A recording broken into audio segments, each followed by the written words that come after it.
Blessed and happy Monday to all of you, my dear friends, my dear brothers and sisters, my dear good people of God. Today is June 1st, 2026. As I reflect on today's gospel from the beautiful and the wonderful account of the Gospel of Mark, chapter 12, verses 1 to 12, I am reminded of how patient and faithful God has been throughout my life. Like the owner of the vineyard in today's gospel, He has entrusted me with countless blessings like my faith, my priestly vocation, my relationships, and every opportunity to love, opportunity to serve. Yet, there have been times when I have acted as though these gifts belong to me rather than to Him, choosing my own will over His will, and failing to bear the fruits He desires.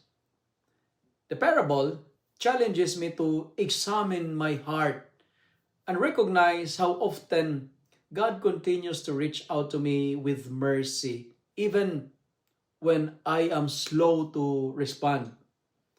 Above all, I see in the beloved Son the face of Jesus, who came not to condemn but to save, offering His very life out of love for humanity, including myself.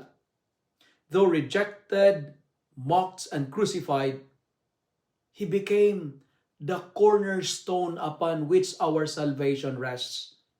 This gives me great hope, for it reminds me that God can transform even rejection, suffering, and failure into something beautiful and life-giving.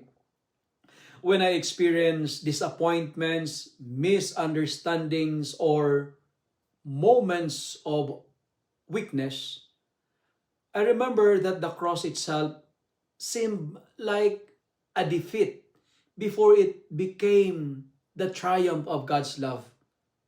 The Lord continues to build His kingdom with imperfect people like me, inviting me to trust not in my own strength, but in His grace.